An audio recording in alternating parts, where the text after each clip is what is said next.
안녕하세요. JD 부자연구소의 소장 조단입니다. 오늘은 테슬라 위기에 처하다라는 주제로 말씀드리도록 하겠습니다. 2021년 4월 28일 수요일 수요일입니다. 시작하기 전에 먼저 자발적 구독료 부탁드립니다. 후원해주시는 여러분 덕분에 좋은 컨텐츠가 제작될 수 있습니다. 하나은행 447-910064-61005 주식회사 JD 부자연구소 여러분 자율구독료 덕분에 잘 꾸려가고 있습니다. 뉴욕 마켓워치 FOMC 결과 앞두고 국제 떨어지고 달러 올라가고 주가 혼조라는 기사가 있는데요. 어제는 나스닥이 0.34%, S&P 500 지수는 0.02% 떨어졌고요. 다우존스 지수는 0.01% 올랐습니다. 요즘은 3대 지수 모두 최고점 찍고 보합 중입니다. 메인 이슈입니다. 테슬라 위기에 처하다. 전날 장 마감 후 실적을 발표한 테슬라의 주가는 순이익과 매출이 예상치를 웃돌았음에도 4.5%가량 하락했다. 분기 순이익이 비트코인 투자와 탄소 배출권 판매에 따른 수익 때문이라는 평가나 실적이 현재의 밸류에이션을 뒷받침하지 못한다는 부정적 평가가 지속되고 있기 때문으로 풀이된다. 테슬라는 비트코인 팔아서 그리고 탄소 배출권 팔아서 이익 났다고 해서 어닝 쇼크가 떴습니다. 시장 예상치는 별로 중요치가 않아요. 어차피 가이던스 보고 가는 것이니까 악재 있으면 무슨 수를 써서라도 떨어집니다. 그러니까 어닝일 다음날 떨어지면 어닝 쇼크, 어닝 다음날 오르면 어닝 서프라이즈 보시면 됩니다. 테슬라는 지금 위기에 처한 것으로 보입니다. 테슬라 같은 경우가 지금 가장 큰 매출이 일어나고 있는 곳은 이제 중국에서 일어나고 있죠. 테슬라가 중국 시장에 들어갔을 때 중국은 테슬라를 반겼죠. 왜냐하면 그때가 트럼프 집권기였고 미중 무역 전쟁이 한창 때인 상황이었죠. 그때 아무도 중국에 들어가려고 하지 않았는데 테슬라는 그때 중국에 투자를 했죠. 중국은 외국인 투자가 절실했습니다. 따라서 외국인 자동차 법인이 들어올 때 중국 기업과 50대 50으로 합작 법인을 만들어서 진출해야 하는데 테슬라에게는 100% 단독 법인을 허가해 줬습니다. 50대 50 합작 법인을 만들어야 들어올 수 있는 것은 중국이 중국 기업으로 하여금 기술을 합법적으로 빼돌리기 때문입니다. 중국에 투자하는 외국인 법인은 주로 중국 내수에 투자를 합니다. 따라서 중국은 자신들의 내수 시장을 개방을 해주고 기술을 이전해달라는 뜻이죠. 이렇게 하는 이유는 대부분의 개도국이 선진국에게 내수 시장을 아무런 준비 없이 개방을 했다가 외국인 놀이터가 되었기 때문이죠. 그런데 기술 이전을 대가로 내수 시장을 개방을 하면 차후에 중국 기업이 자신의 내수 시장을 먹을 수도 있고 기술을 바탕으로 해외에 진출할 수도 있기 때문입니다. 외국 기업 또 13억 중국 내수시장이 탐이 나니까 기술을 이전하고 일단 들어가서 수익을 올리고 싶은 욕망 때문에 중국 공산당의 요구를 들어줬다 이렇게 볼 수가 있습니다. 기술을 빼돌리는 방법은 주로 합작 법인의 중국 파트너를 통해서 이루어지는데요. 외국 법인에서 파견 근무를 하다가 자회사를 발령내는 식으로 그 사람을 빼오는 식으로 기술을 빼돌립니다. 그러나 중국 기업들이 이렇게 해서 얻은 것이 별로 없습니다. 왜냐하면 자동차 회사 같은 경우는 거의 대부분이 모듈화 되어 있기 때문이죠. 따라서 자동차 회사와 아무리 합작 회사가 해봐야 자동차 회사하고 합작 회사를 해봐야 종합 자동차 회사는 주로 이제 조립인데 조립은 이제 돈이 안 되고요. 자동차의 핵심 기술은 엔진인데 엔진 기술을 빼와야 되는데 그것은 이미 완제품 상태에서 수입이 됩니다. 그러니까 단순히 엔진을 자동차에 조립해서는 배울 것이 거의 없는 것이죠. 그래서 지난 20년간 중국이 내수 시장을 개방하고 자동차 합작 회사로 그렇게 기술을 빼돌리려고 했지만 지금 어디 세계적인 중국 자동차 회사가 있습니까? 예, 그러니까 실패를 했다라는 거죠. 자동차는 실패를 했지만 조선이나 고속철도 등은 합작 법인으로 기술을 빼돌려서 지금 세계적인 수준으로 컸습니다. 그래서 이런 그 내연기관 자동차가 아니라 전기차를 중국에서는 염두에 두고 있는 것이죠. 중국은 쌍순환 경제를 외치고 있습니다. 쌍순환 경제는 중국의 내수시장을 개방을 하고 들어온 달러를 바탕으로 중국의 경쟁력 있는 첨단 기술을 키우겠다. 이런 의지에 있다라는 거죠. 쌍순환 경제의 숨은 의도가 있습니다. 그것은 중국의 큰 내수를 바탕으로 기술 표준을 선도하려는 것이죠. 미국은 항상 기술 표준을 선도를 했습니다. 뭐 예를 들어서 비디오 테이프의 VHS나 베타 중에서 어떤 것을 기술 표준을 할지를 이제 정하는 것입니다. 결국은 이제 VHS가 되었죠. 이유는 미국이 VHS를 택했기 때문입니다. 그렇다면 이런 기술 표준은 누가 정하냐? 바로 이제 세계에서 가장 큰 소비 시장을 갖고 있는 미국이 정하죠. 미국이 VHS로 정하면 미국에 수출하는 비디오 플레이어 제조 기업들은 전부 VHS 방식으로 만들어야 됩니다. 그렇다면 이렇게 미국이 기술 표준을 정하면 무엇이 좋냐? 견제하기에 좋고 밀어주기에 좋습니다. 견제하기에 좋다는 것은 혹시 미국의 패권에 도전하는 국가가 있다면 그 국가가 개발한 기술 표준은 택하지 않으면 됩니다. 일본이 대표적인데요. 일본에서 만든 MD, 그러니까 미니 디스크나 아니면 블루레이 디스크 뭐 이런 것들은 미국이 기술 표준을 채택하지 않아서 사장되었고요. 천문학적인 기술 개발비도 이제 하늘로 날아갔죠. 반면에 한국의 MP3 방식은 미국이 선택해줘서 아이리버 등이 미국으로 수출하는데 용이했죠. 결국은 아이팟을 통해서 애플이 MP3 방식으로 결국은 미국의 기업이 이득을 봤다라고 볼 수 있습니다. 이것을 본 중국은 중국의 큰 내수 시장을 개방을 통해서 기술 표준을 정하려고 하고 있죠. 예를 들면 폭스바겐이 얼마 전 각형 배터리를 만들겠다고 했습니다. 폭스바겐 각형 통합셀 쓴다. LG, SK 직격탄 뭐 이런 기사가 있는데요. 지난해 전 세계적으로 테슬라 다음으로 가장 인기가 많은 전기차를 판매한 폭스바겐이 미래 전기차에 각형 배터리를 전면 적용하기로 했다.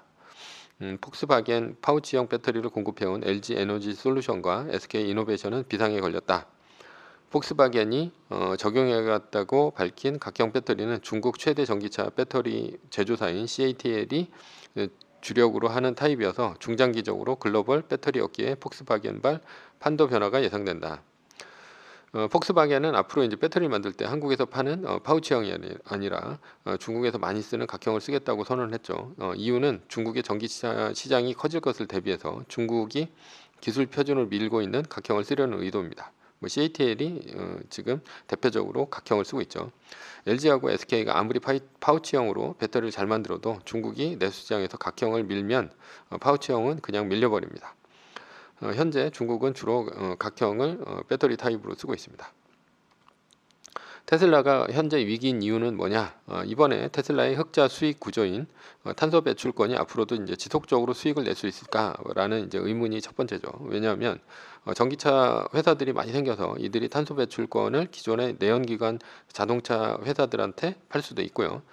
물론 내연기관 자동차 기업들도 자체 전기차를 만들고 있어서 조만간 테슬라의 탄소 배출권 수익이 줄어들 수도 있습니다. 그런데 더 큰 이유는 뭐냐, 이게 이제 다음으로는 중국 시장에서 테슬라 때리기에 나섰다라는 것이죠. 화웨이가 전기차로 만들기로 했기 때문입니다. 화웨이 전기차가 주목받는 이유가 뭐냐? 이게 이제 중국의 공산당이 밀어주기 때문이죠. 화웨이의 런정페이 CEO는 인민해방군 출신입니다. 중국은 인민해방군이 기업을 가지고 있죠. 한국의 군대가 뭐 기업을 가지고 있는 것만큼 이상한 일입니다. 중국은 인민해방군이 수익 사업을 하고 있다. 뭐 이런 얘기예요. 실소유주 인민해방군 미가 찍은 중기업 20곳 살펴보니 미국 20개 기업은 어디냐? 이제 분야별로 보면 항공 우주산업 4곳, 군수산업 2곳, 전기 전자산업 2곳, 정보 보안산업 3곳, 통신 3곳, 철도 2곳, 조선 2곳, 원자력 2곳, 뭐 이렇게 20개가 있다라는 거예요. 대표적인 기업으로는 중국의 제일 큰 통신회사인 차이나 모바일, 그리고 차이나 텔레콤, 그리고 화웨이 등이 있습니다. 그 외에도 철도, 클라우드, 원자력, 슈퍼컴퓨터 다양하죠. 지금 위에 있는 기사들을 한번 링크 따라가 보시면 뭐 이렇게 볼 수가 있습니다. 그런데 이 인민해방군이 갖고 있는 기업들이 뭐 어떻게 이렇게 전쟁과 딱 연결이 돼 있냐라는 거죠. 현대전과 인공위성의 GPS로 미사일을 유도를 하고 전투기를 탑재한 핵추진 항공모함을 만들려면 인공위성 기업이 있어야 되고요. 그리고 통신 기업이 있어야 되고, 그리고 GPS로 미사일을 유도하려면 슈퍼컴퓨터가 계산을 해야 되고요. 그리고 핵추진 항공모함을 만들려면 원자력 발전이 되어야 되고, 그리고 항공모함은 조선소가 만들죠. 그리고 그 위에 이제 떠 있는 전투기들 뭐 이런 것들이 전부 세트다 이렇게 볼 수가 있어요. 그런데 인민해방군은 이런 기업을 이들이 갖고 있는 것이죠. 그래서 슈퍼컴퓨터 기업을 비롯해서 핵공업 그리고 인민해방군 기업을 철저히 미국이 제재하고 있습니다. 미국이 그래서 뭐 차이나 모바일이라든가 이런 기업들은 얼마 전에 나스닥에서 상장 폐지를 시키려고 했었고요. 그래서 지금 뭐 자진 상장 폐지를 하고 있는 것으로 알고 있고, 그래서 이제 홍콩 쪽으로 가고 있고요. 그리고 화웨이 같은 경우는 뭐 대표적으로 그렇게 때리고 있고, 그리고 뭐 중국 핵공업이라든가 이런 쪽도 미국에 상장돼 있는 그런 쪽은 전부 이제 폐지를 시키려고 하고 있고, 그리고 장비 수출 제한이라든가 이런 것들은 슈퍼컴퓨터 기업, 뭐 클라우드 기업 이런 쪽은 그렇게 제재를 하고 있습니다. 그 중에서도 화웨이가 직격탄을 맞았습니다. 미국이 화웨이에 TSMC 반도체 공급을 못하게 하자 첨단 반도체 공급받지 못하는 화웨이는 스마트폰 사업을 접을 수밖에 없었죠.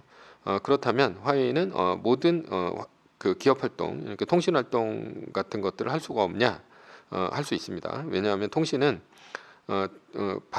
통신에 쓰이는 반도체만큼은 첨단 반도체가 들어가지 않고 중국에서도 하위단 반도체는 얼마든지 공급이 가능하기 때문에 통신 같은 건 만들 수가 있죠. 그러나 화웨이가 첨단 반도체를 공급받지 못하면 첨단 기술이 들어간 스마트폰은 만들 수가 없습니다. 그러니까 아주 스마트폰 같은 경우는 중저가 폰을 만들어도 아주 그 상위 폰은 만들 수가 없죠. 그래서 이제 애플이나 삼성전자가 반대로 좀 수혜를 받는데 그 중에서도 이제 애플이 가장 많이 수혜를 본 것 같아요. 왜냐하면 화웨이가 지금 시장 점유율을 뺏긴 것은 거의 애플 쪽으로 가고 있고, 삼성전자는 요즘에 이제 하위단 쪽에 뭐 갤럭시 A라든가 뭐 이런 쪽으로 해가지고 화웨이의 그 아랫단 쪽에 있는 스마트폰 점유율을 이제 빼앗아 오려고 한다, 뭐 이렇게 볼 수가 있습니다. 사실 화웨이는 스마트폰 팔아서 남는 돈으로 통신을 깔아가지고 세계의 통신망을 장악하려고 했는데 실패를 했죠. 화웨이가 5G 기술 표준을 가장 많이 갖고 있어서 미국과 일본은 5G를 넘어서 바로 6G로 가려고 하고 있습니다. 이렇게 화웨이가 캐시카우인 스마트폰을 접자 새로운 캐시카우가 필요했죠. 그래서 눈을 돌린 것이 바로 전기차입니다. 테슬라 고전하는 사이 화웨이 전기차 중국에서 이틀 새 3,000대 팔렸다라는 기사가 있는데요. 중국 화웨이가 전기차 기업인 사이리스와 손잡고 전기차 SF5 화웨이즈 시완이 출시 이틀 만에 3,000대가 넘게 팔렸다라는 거예요. 이틀 만에. 미국이 화웨이를 때리는 것을 안 중국의 인민들은 화웨이를 더욱더 적극적으로 밀어주고 있습니다. 그래서 화웨이의 대척점에 서 있는 미국의 테슬라를 중국이 때리고 있는 중이다, 이렇게 볼 수가 있어요. 기사에서 보시면 반면 미국의 대표적인 전기차 업체인 테슬라는 최근 중국의 반미 정서에 직격탄을 맞고 있다.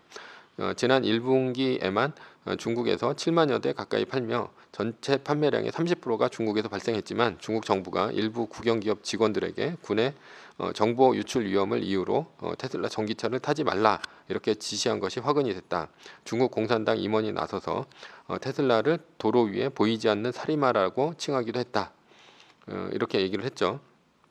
제가 보기엔 오히려 화웨이 전기차가 세상에 돌아다니면 중국 정부가 말하는 정보 유출 위험이 훨씬 더 클 것으로 보입니다. 카메라 달려있고 라이다 센서로 3D 지도까지 그려버리면 사람과 지형까지 중국의 클라우드 센터에 저장이 될 것이고요. 그로 인해서 세계의 실시간 정보를 화면으로 다 알 수 있지 않나, 이렇게 보입니다. 게다가 자율주행차가 돌아다니면 결제 시스템도 도입이 될 것이니까 그 사람의 정보와 신용카드 정보 등 민감한 정보들이 전부 중국 공산당에게 들어갈 것이죠. 오히려 테슬라가 아닌 화웨이의 자율주행차가 도로 위에서 보이지 않는 살인마의 노릇을 할 것으로 보입니다.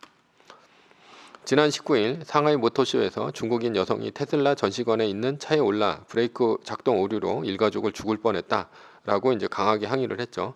이에 따라 그동안 품질 논란에 무대응으로 고수해온 테슬라가 이례적으로 사과문을 올리며 중국 소비자 달래기에 적극적으로 나서고 있다.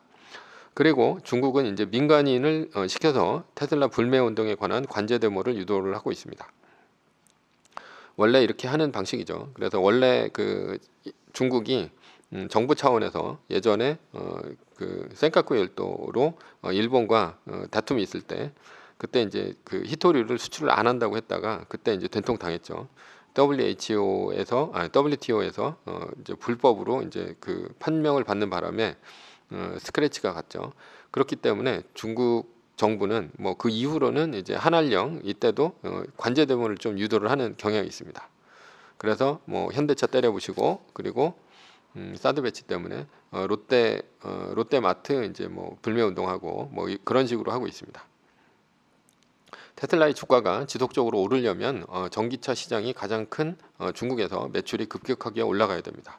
그런데 중국이 대놓고 화이를 밀어주면 테슬라의 전기차 매출이 떨어질 수도 있다는 얘기입니다. 그래서 테슬라는 올해 어닝 가이던스를 한 75만 대 뭐 이렇게 줄여가지고 발표를 했습니다. 서학개미 실망시킨 테슬라 1분기의 실적 발표, 세 가지 우려는 이라는 기사가 있는데요.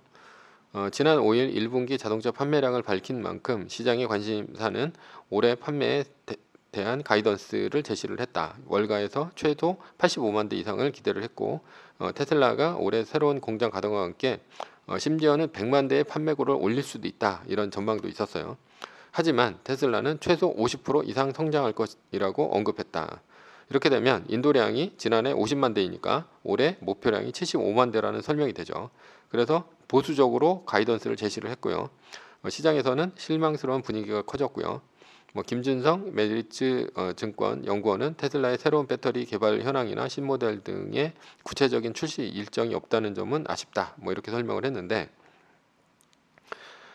시장에서는 최소 이제 80만 대, 많게는 한 100만 대까지 예상을 했는데 75만 대 정도로 이제 보수적으로 잡았다는 데서 테슬라는 어닝 쇼크가 났다, 이렇게 볼 수가 있죠. 아마도 테슬라는 중국의 분위기를 보고 이렇게 전망을 한 것은 아닌가, 이렇게 보입니다. 결론입니다.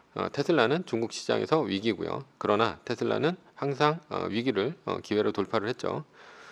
중국 시장에서 화웨이가 갖고 가면 바이든 정부에서 전기차 보급을 늘릴 만큼 미국 시장에서 가져가면 됩니다. 첫 번째 서브 이슈입니다.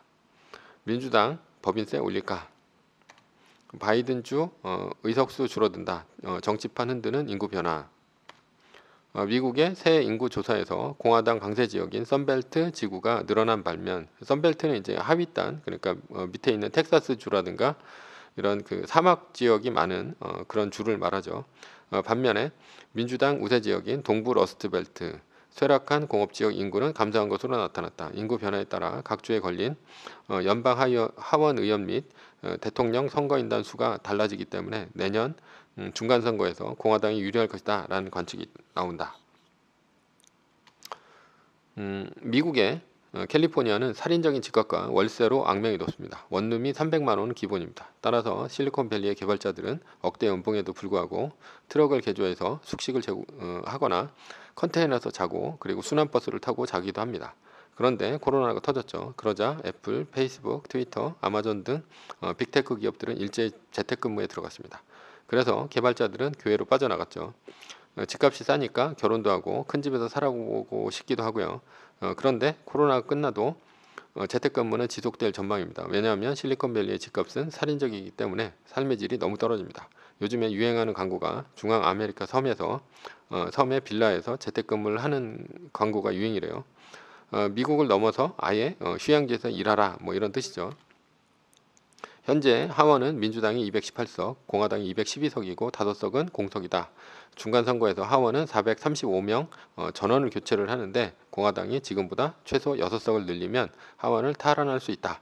또 연방 하원 의원 수는 곧바로 대통령 선거인단에 반영이 되기 때문에 2024년 대선 때도 공화당이 득을 볼 수 있다. 그래서 이번에 재택근무로 이동한 사람들 때문에 선거인단이 보수당 쪽인 이제 공화당 쪽으로 이제 많이 늘어날 수 있다라는 얘기입니다.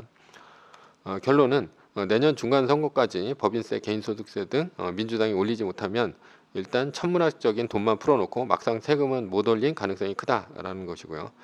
물론 올해 세금을 올리면 세율은 올라가겠지만 내년에 민주당은 하원 의원 선거에서 질 것이다 라는 것입니다. 매뉴얼입니다. 세계 1등 주식은 전고점 대비 2.5% 떨어질 때마다 10%씩 팔면서 리밸런싱을 하다가 나스닥 마이너스 3%가 뜨면 말뚝을 박는 것이다.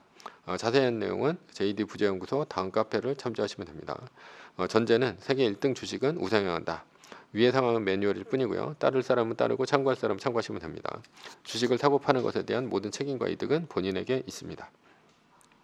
매뉴얼을 지키다가 포모가 두렵다면 매뉴얼을 지키지 말고 마이너스 3%대 판 가격보다 단 일부라도 떨어졌다면 전량 매수하시기 바랍니다. 지금까지 테슬라 위기에 처하다라는 주제로 말씀드렸고요. JD 부자연구소의 소장 조던이었습니다. 컨텐츠가 좋았다면 구독, 좋아요, 알람 설정 부탁드립니다. 감사합니다.